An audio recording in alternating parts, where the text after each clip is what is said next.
Donald J. Trump.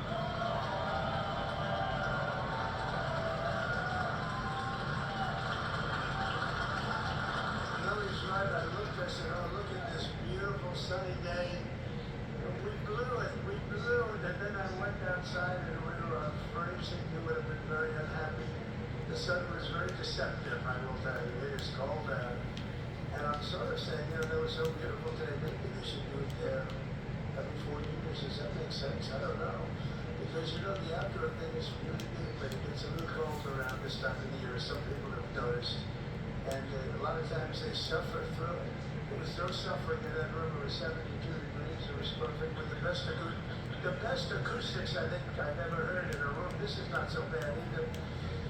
But I just want to say, you're a younger, far more beautiful audience than I just spoke to. And I want to keep it off the record. I want to keep that off the record. Because I don't want to have all those big shots up there. I don't want to think you're more powerful than them, you look better than them, and I love you.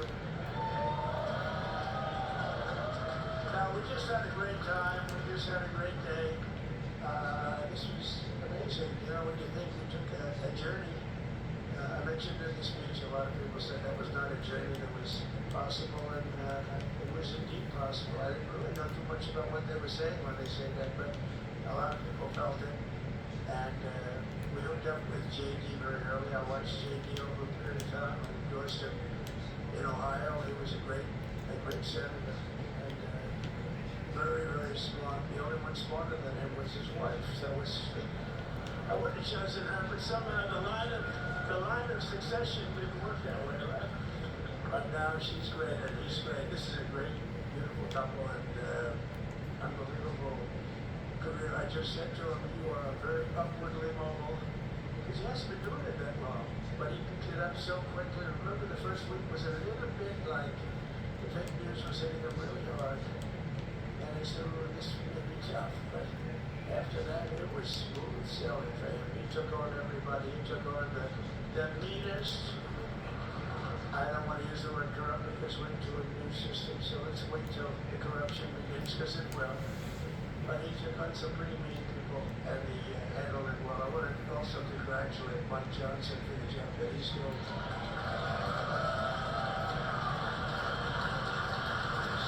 We gave him a majority of almost nothing, and then I said to make it tougher on him, let me take 2 or 3 of the people, right?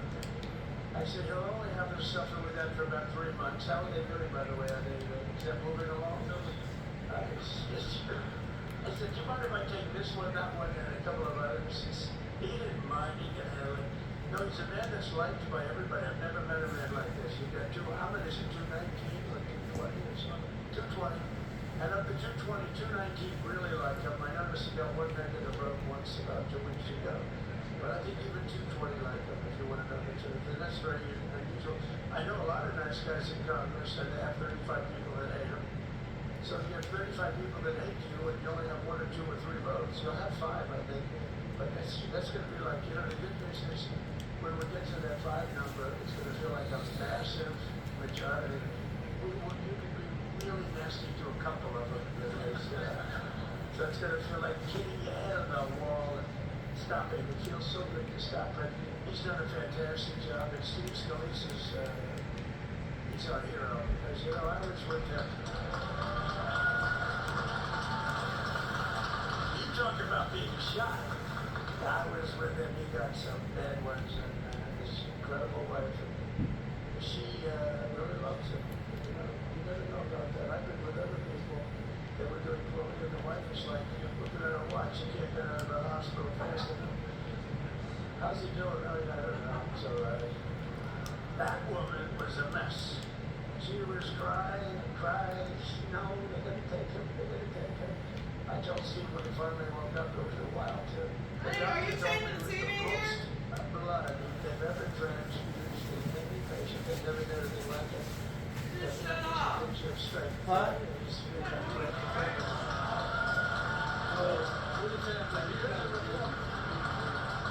what a job you did. It worked out pretty much better than off, right?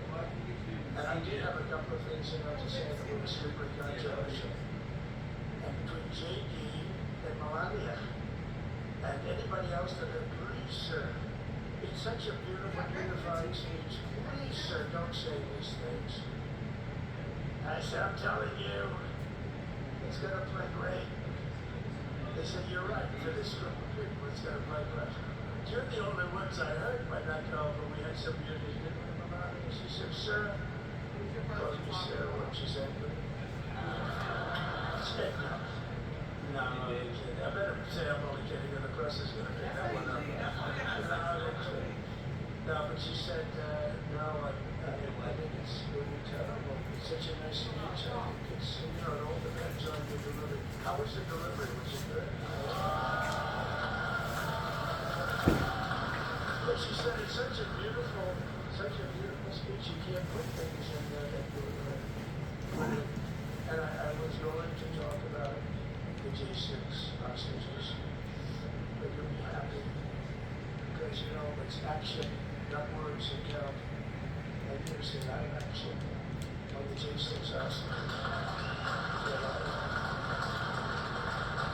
And I was going to talk about the things that you did today with the apartments of people that were very, very guilty of very bad crimes, like the Unselected Committee of Political Thugs, where they literally, what they did is they destroyed and deleted all of the information, all of the hearings, practically not a thing left. They deleted all the information on Nancy Pelosi having turned down the offer of 10,000 soldiers. You wouldn't have needed 10,000, you could have had 500, and it would have stopped. Because we may have 1 million people that day, the people that were there. You don't see any photographs, but we have a lot of great photos. You don't see those photographs, they don't put them in, they show the people in the Capitol. But I was talking about that, I was going to talk about that. They said, please don't bring that up right now. You can bring it up tomorrow. I said, how about now in front of the I'll bring it up right now. This little time delay is good because we're getting great reviews on the speech. They'll take the speech and say, I didn't like it because he left there and he's talked to people. But we're giving you a little more information than we gave upstairs. No, they pardoned a lot of people. They pardoned, before we even get to today, they pardoned, 33 murderers, absolute murderers, the worst murderers. When you get the death sentence in the United States, you have to be bad, because they don't give it much. And he pardoned almost everybody having a death sentence. And if you went through the crimes that were committed, you wouldn't even believe the level of violence, the people that were killed, the innocence of people that were killed, the children killed by these people. And he pardoned them for whatever reason. He spared them, but they didn't spare the people that they killed. And who knows what happens in the future. It's one of the worst because a lot of times they get out early after that. They say you're being polite, but then all of a sudden they get let out for good behavior, and then they go on a rampage. It's one of those little things, right? But I was going to talk about that. But I was really going to talk about the level of what's going on. Why are we doing this? Why are we I'll do that. trying to help a guy like Millie? Why are we doing Millie? He was pardoned. What he said. What he said. Why are we helping some of the people? Why are we helping Liz Cheney? I mean, Liz Cheney is a disaster. She's a crying lunatic and crying Adam Kinzinger. He's a super crier. I never saw the guy not crying. He's always crying. I look at him, I remember years ago he was actually on my side. And then one day, when you don't want to kill people in wars, they turn against you. Liz Cheney hated the concept of not going to war with everybody. Let's kill everybody. Let's spend a lot of money on military equipment. Where her father works, right? And, but what she did was incredible. Think of it. They destroyed and deleted all of that information that went on for almost 2 years against Trump. And the reason they did, because it was all false. Like the person that said, I tried to strangle a Secret Service agent. That's one of the toughest human beings I think I've ever seen. I actually had a friend say, please don't change that circuit. You are the coolest sucker in history. Remember, she said, I put my hands around his neck because he wouldn't go to the Capitol. Made up fiction. And I was rebuffed. And the guy on the right is a massive weightlifter, probably stronger than me. Do you think he's stronger than me, honey? You know who I'm talking. Possibly stronger than me. Slightly younger than me, like, I won't say how many years because I don't want to talk about that, but a lot of years. But I had a friend that said, why are you disputing that story? That's the coolest story I've ever heard. That I would attack a karate champion, get slightly rebuffed, and then throw my arms around a guy with a neck about this big. Even though there are bars, you know, there are bars that you can't really do that anyway. So I wanted to talk about that. But all of that stuff got deleted. And the reason it got deleted is they were all caught in lies. You know, Secret Service testified and they said it didn't happen. Actually, the two guys were pretty embarrassed. They're suffering because their friends are saying, did Trump really do that to you? But they gained a whole new respect for me. But it was just make-believe stuff. And there were a lot of make-believe stories made up. So rather than suffer the wrath, like the story with Nancy Pelosi, I offered her 10,000 soldiers.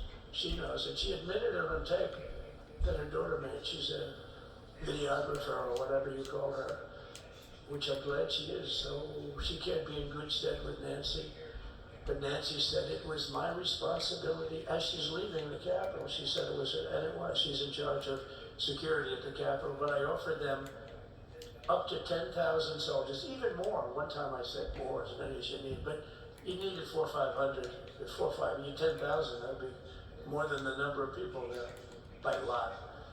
But we offered her 10,000. Think of it, 10,000 soldiers. In other words, J6 wouldn't be J6. There would have been no J6. But she rebuffed them. She didn't like it. No, she didn't like it. Maybe she wanted that to happen, but she's guilty as hell. And now we would have to go through the process because they destroyed all evidence. They deleted everything. There's virtually nothing left. The other fake story and so many other fake stories. And many people came out on our side. And those people now, we've got to find them. There's nothing left. So that's a criminal offense. If that were a civil case, it would be a criminal offense. If that happened civilly where you did that, it would be a criminal offense. So I decided I'm not going to make this speech complicated. I'm going to make it beautiful. I'm going to make it a unifying speech. And then when they said we have a group of people that are serious Trump fans, I said, this is the time to tell those stories.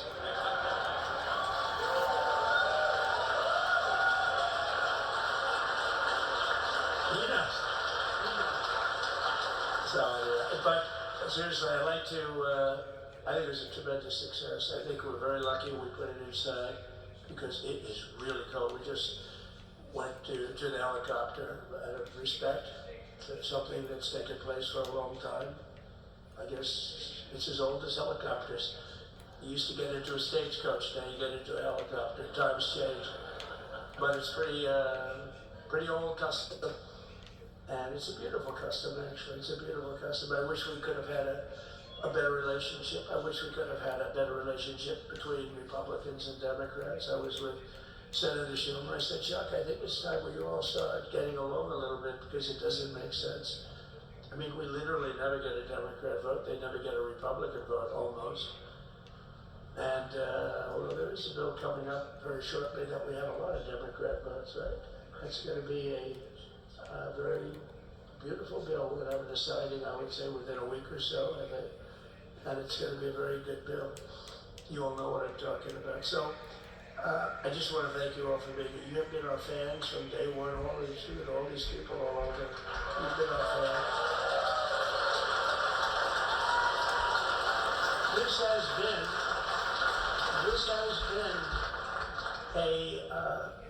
there's never been anything like it. There's never been anything like it. This has been a movement like no movement ever in history for probably any country, let alone this country. You know, if somebody's running for president, and if they go out and they announce they're going to Arizona, they're going to Nevada, they're going to someplace, if you have 200 or 300 people, that would be standard. Ronald Reagan would go out I mean, outside of the last couple of days where people get a little excited, but even then you have a couple of thousand people. But if you're going to go someplace, any place, any one of the swing states, any one of the other states, I mean, how about the non-swing states? We won Alabama by 48 points. We won Tennessee by massive numbers. Wyoming, we won by numbers that are, nobody's ever seen that before. And, you know, places like California, we did great, but when they send out like 38 million ballots, and nobody knows where the hell they're sending them, and then they come pouring back, the whole thing. You know, they passed a law in California that if you work in an election bureau, and if you so much as ask for a voter ID, if you say, sir, ma'am, could I please look at your voter ID? They have the right to put you in jail, you're a criminal. Can you believe that? There's only one reason that happens. They want to cheat. So they had it where voter ID wasn't accepted. But now if you even ask for, this is seriously a bill that was just signed, passed in their legislature, and it was signed. And I think when we get things cleaned up and we get back to a little bit of normalcy, I'm going to ask the speaker to really get involved, because I think we would have won the state of California, because, you know, if you look at my numbers with Hispanic, we're at 56%. And we were winning, we won the Texas border that had never been won, as the governor said. He's doing a good job, the governor, by the way, of Texas. But as the governor said, it hasn't, oh, did I get lucky? Did I get lucky? Supposing I said, you know, he's not here, but the governor of Texas has done a terrible job. Wow, look at you. You mean we couldn't get you up in the front row? I tell you. Supposing I said, JD, the governor of Texas, is not doing his job. You heard what I said? See, I didn't know you were there. I said he's doing a great job. He's doing a phenomenal job. But now you're going to have a partner that's going to work with you, because you didn't have, not only did they have a partner, he had people selling the wall, right? We have a fence structure that we worked on, the governor worked on with me. And I didn't love it, to be honest with you. I wanted a nice precast concrete, you know, 40, 50 feet high, like a beautiful, could have been a t-shirt, white shirt. I love construction. I wanted that sucker to go up maybe 50, 60 feet. It would have looked beautiful, a nice Y shape. And they said, the problem is, they climbed that like a rabbit. I said, what do you mean? No way. And they brought some of these guys out. They climbed it like, and the other thing is you hit it with acid and the thing will disintegrate. You know, they have things for concrete. So they needed very hardened steel, very special steel. And then they did 7,000 pound concrete inside that steel. You're inside that steel. And then they have a rebar that's the toughest steel made. Very hard to cut.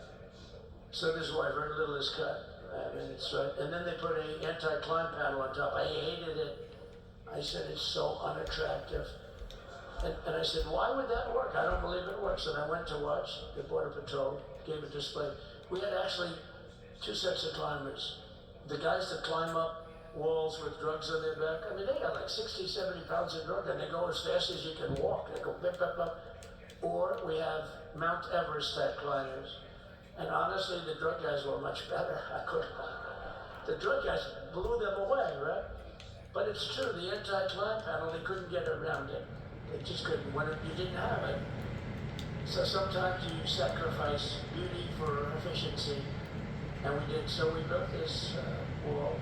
And we built over 500 miles of wall. That's why we have such good numbers. The famous chart that came down, very thankfully, the chart that came down on my right, Governor. Had I not looked over there, I'm not speaking right now. You might be speaking here. You want to know the truth? You, JD, and we got a lot of great people at this party, but I got very lucky. But we had the best numbers we've ever had. But I thought, you know, what happens is when you fill it up, it's like water. You fill it up. Now we have 571 miles of wall. And they would always say, you know, when we renovated a wall, so they'd be like a piece of plywood sitting there for 60 years, or a 2x4 sitting for 60 years on the ground and rotting.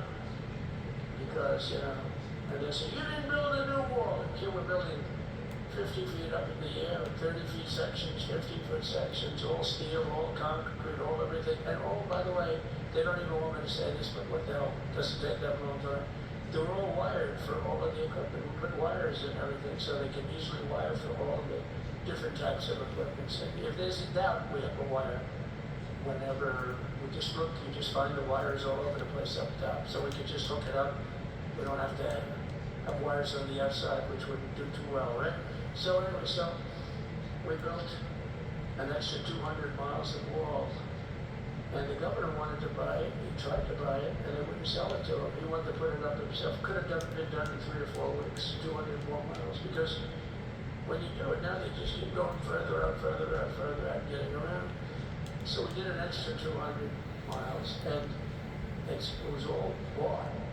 And they announced that they're not going to put it up. And that's when I realized they wanted open borders, and that's when I realized that people are going to come pouring through the wall like nobody's ever seen before, but you've seen it. A lot of you are here because of that. I made it my number one issue. They all said inflation was the number one issue. I said I disagree. I think people coming into our country from prisons and from mental institutions is a bigger issue for the people that I know. And I made it my number one. I talked about inflation too, but you know, how many times can you say that an apple has doubled in cost? I'd say it, and I hit it hard, but then I go back to the fact that we don't want criminals coming into our country. We don't want the jails of every country in the world virtually being deposited into the United States. And that man had to suffer with it. And he did an unbelievable job. I'll tell you, he was a very popular governor, but now he's like an unbeatable governor because of your border policies. He was fantastic. And he really was. Governor Abbott is he's a great man, great leader. And but it did make him very, you can do that for politics. You did it because you want to do the right thing. But I tell you, it sure as hell work for politics too. It's self-preservation, that's right. But no, because the people are demanding it. The people of Texas are demanding it. The people are demanding it all over. So anyway, so we built it, and they wouldn't let us use it. They wouldn't let the governor use it, and other governors, they wouldn't let him use it. But he was the leader of the pack and did a great job. And then we heard about a month ago that not only wouldn't they let it use it, they were selling it, they were going to sell it for 5 cents on the dollar. Now, 5 cents on the dollar then, but today it would cost more than twice as much to build because we bought it like 6 years ago. And it was just sitting on the ground, and that does not do well for the whole thing. But it was just sitting on the ground, and I heard about it, and I called the governor, and I called a lot of people, the attorney general, and here's the story. They were going to buy it, and these are great business people. They were going to buy it for 5 cents on the dollar or less, and they were calling us up. We'll sell it to you for 200 cents on the dollar. In other words, it will cost you twice as much, so it's 200 cents on the dollar. I said, can somebody Why is my pillow on the floor? I mean, how corrupt is that? You'd think they'd say maybe we'll sell it to you for 20 cents, 30 cents, but not 200 cents. So they were going to buy something for 5 cents and they were going to sell it to us for a fortune. They were going to make it, they'd have it down at Fortune magazine, they'd put it at the deal of the year, okay? You buy something like that, but it was so corrupt and so horrible. And when we told that to the administration, they didn't care. They just kept going forward. They couldn't care less. And they kept going forward. They knew that they were trying to sell it back to us. They would have sold it back to us. You would have ended up buying it. You would have paid probably 50, 60 cents.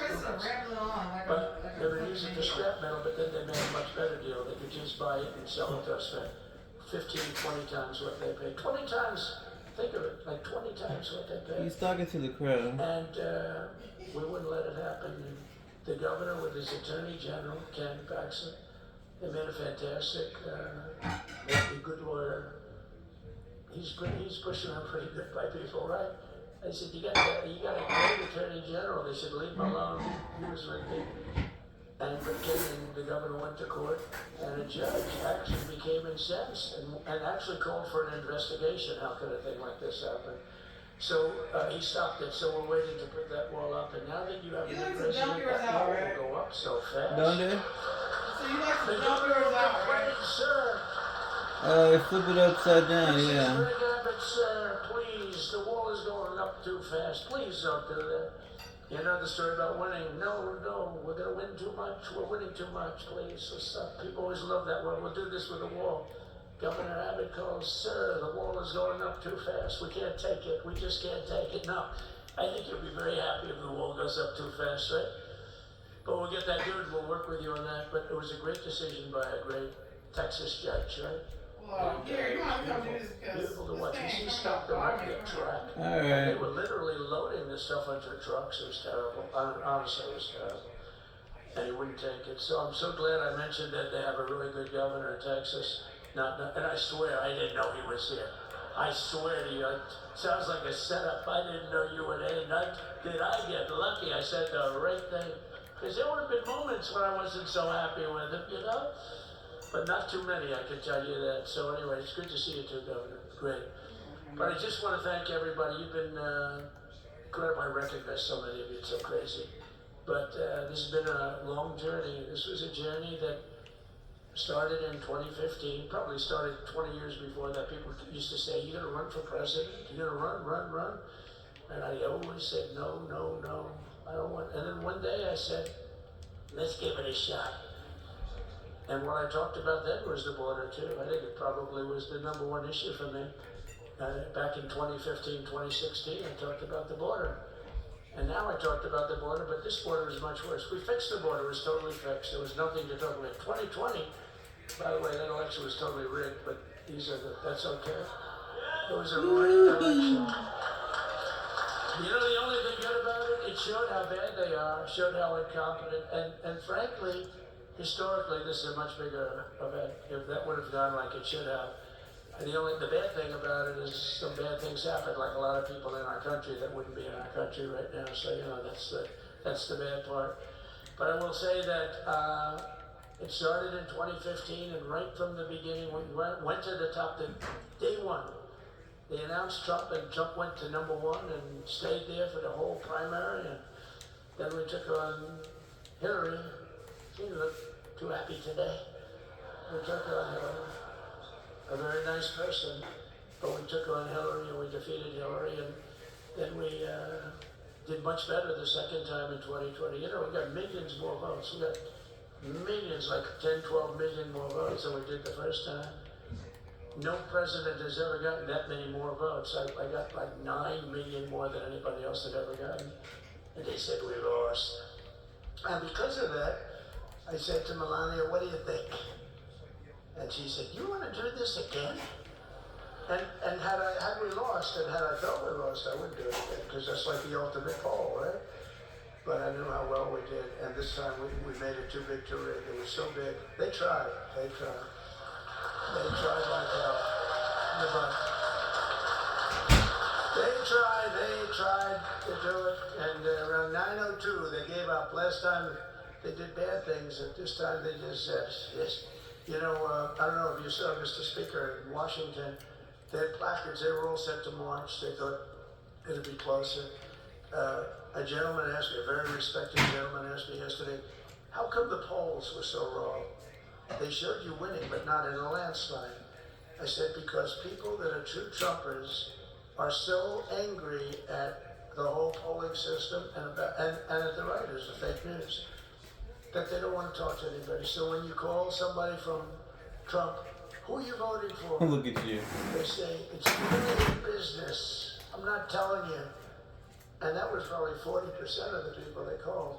So they would discard that one, and they didn't show that.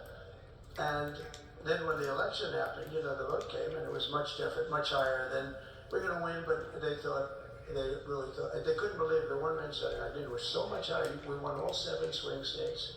We won the popular vote by millions of votes, which is hard for a Republican. I'll tell you who came through. The unions came through. The auto workers were great. The Teamsters were great. The firemen were great.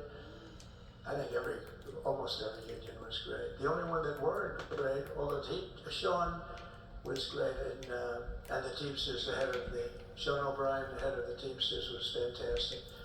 But generally speaking, the head of the union was against Trump, but the union would be with us for like 85%. Look what we did with the auto workers in Michigan. Look what we did with the Teamsters. The Teamsters were unbelievable. They were a solid Democrat vote, and they voted for Trump. So we had a great experience. This has been, now we have to go to work and get it done because we have to do something that's going to be great. We're going to turn our country around, and we're going to turn it around fast. And I think this was a better speech than the one I made upstairs, okay? I think this was better, JD. I think this was much better, and I got to see my friend. So, Governor, take care of yourself. You call me, we'll start working. You know what that means with him? He's going to be calling me tomorrow morning at about 6. And I said, how about next week?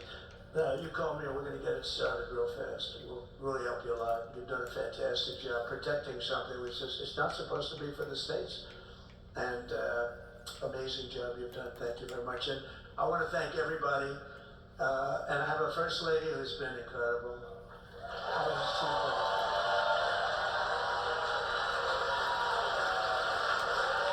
I shouldn't say this. I'm going to get hell when I say this, but her feet are absolutely aching. You know, those heels. And we thought we were leaving. We were going home. Sir, would you be able to go down and say hello to some of your other fans that are here? I said, oh, I didn't know that. Wow. Did you get to see pretty clearly the picture I held? Good. That's good. But because you wouldn't want to make the same speech again, right? But she said, darling, I love you so much, but my feet are killing me. I said, honey, let me just see how far it is. I asked the person. Oh, not that long, maybe 400 or 500 yards. That's 5 football fields. I said, can you make it? She said, we're going to make it no matter what. We're going to make it because we have to get it, right?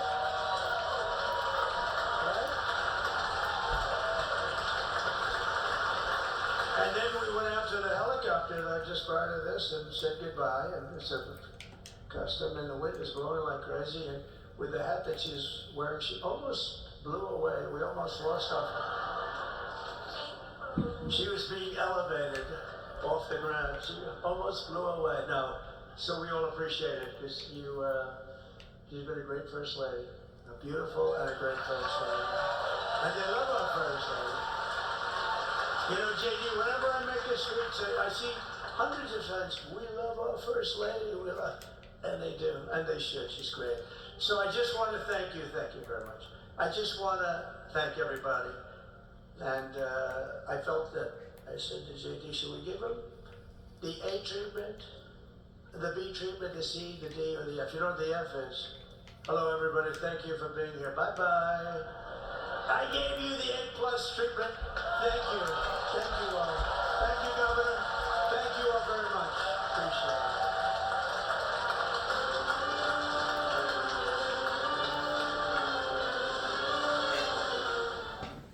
And that was President Trump speaking.